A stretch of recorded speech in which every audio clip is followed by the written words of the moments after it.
This is TWiT. Mozilla is laying people off.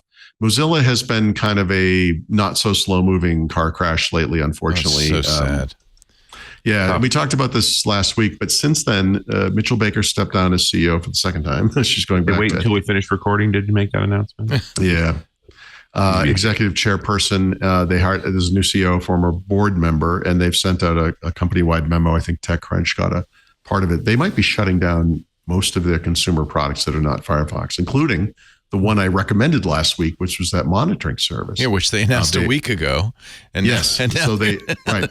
That's beating Google to the punch. Even wow. Yeah, between last week's show and this announcement, I wrote an editorial probably over the weekend about web browsers and AI, and talked about Arc and how it sometimes takes a company on the outside to kind of innovate and push things forward, like the iPhone was like that, right? You almost have to lose to look at things differently. But it is shocking to me, no matter which browser you like or prefer, or whatever, like how similar they all are. It's weird to me that Firefox or Mozilla has never really innovated in this space in a meaningful way with the user experience, right? It's if you could time travel from 1996 to today and look at the web browsers, you say, I mean, they're prettier, but they, I think Opera icons are a bit flatter, but yeah.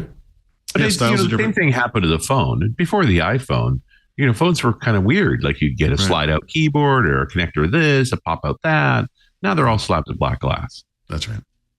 Yeah, I mean, and look, there's always advantages and disadvantages, but I think the compelling thing about Arc, and the reason we keep bringing up that browser, is that, and I'm not 100% sure I like these guys, or I'm having a hard time getting a feel for them as a company or people, but they really are going in an innovative way, I think, with the browser, looking at it differently. And it needs it. The web browser is the most important app that we all use. It, for many of us, is kind of the only app, really.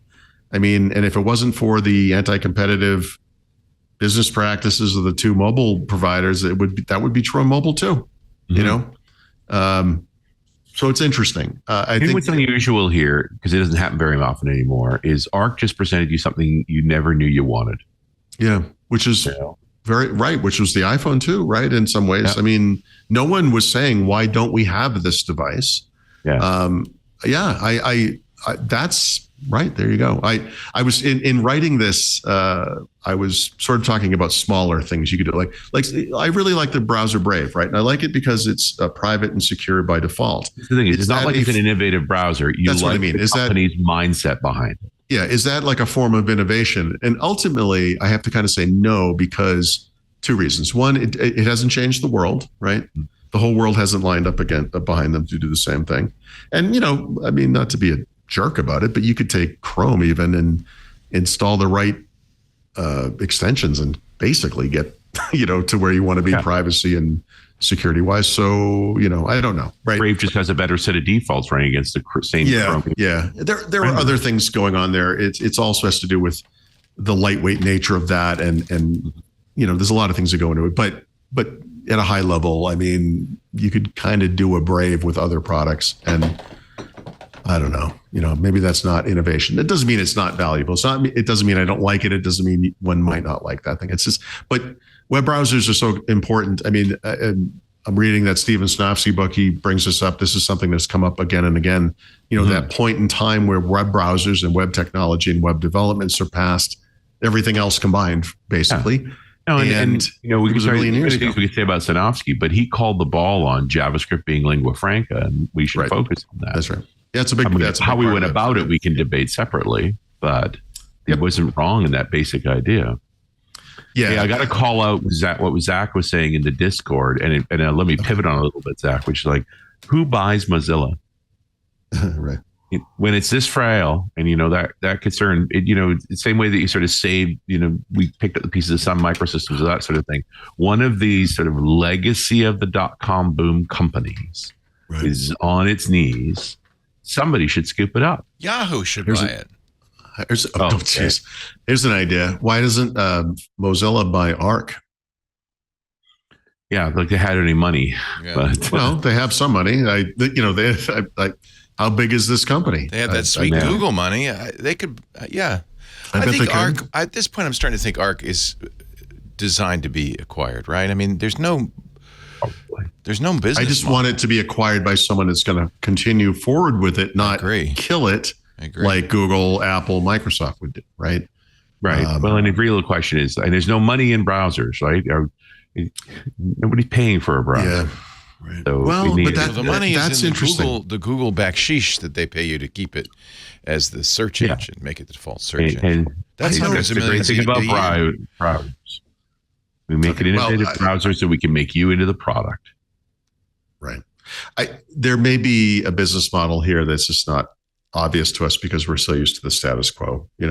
Nobody buys Windows either, but we use it every day. Well, and it does have direct revenue. Right? Okay. Well, I think Mashed Potato in our Discord has a point. People Arc and Firefox may just be waiting until Google finally takes this final step into Manifest v3, and it's really kind of it's anti third-party cookie stance and its anti-extensions stance. And I wonder, maybe not. Most people aren't. I think that's they're just going to keep using it. Chrome is just going to be the default. Yeah. I don't think the impact of that's going to be as great as people think. And I already we've heard from browser makers and extension makers that they're not going to implement it in the case of browsers, and or in the case of extension makers, it's like actually we're going to be able to work with this. We'll see. We'll see. We're going to find out. Yep. So yeah, Mozilla. I just installed Firefox again last night. Actually, it looks. The browser. It looks ancient compared to Arc, though. Well, compared to Arc, everything looks ancient. Right. I would say in Windows, honestly, not counting Arc, it has the most modern UI that looks the most correct with the Windows 11 kind of look and feel, if that makes sense. But yeah, I feel bad for. I really want. I know. I would like this company to thrive. I feel bad. I'm insanely guilty running Arc. Because I have to run Mozilla on my. Don't be no. You got to look. Ultimately, we have to do the best thing for ourselves, and ultimately, the job of any company or organization is to serve its customers.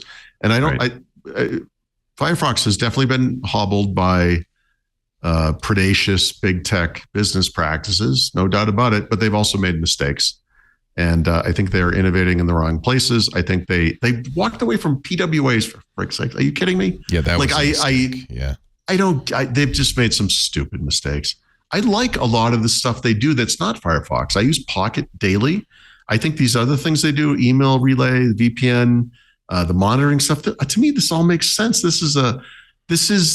allowing companies like DuckDuckGo, mostly DuckDuckGo, to kind of eat their lunch, basically, right? I mean, products like Brave, DuckDuckGo, Arc shouldn't exist. If Firefox had done the right thing, none of this could have happened.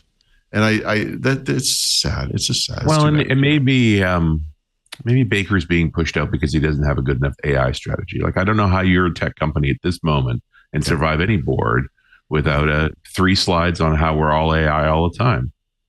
Yep. So Mitchell Baker, allegedly, a big part of her new old job will be focusing on AI to some degree. The new person running Mozilla, I apologize, I can't remember her name. She's a woman as well. Just kind of doubling down on Firefox.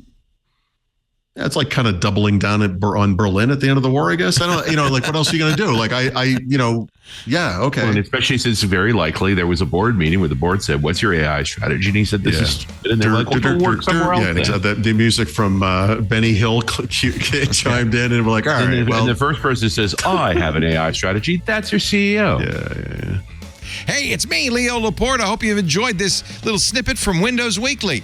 If you want to see more and want to catch the whole show, you can subscribe in your favorite podcast client or visit our website, twit.tv/WW. And of course, there's links right below me.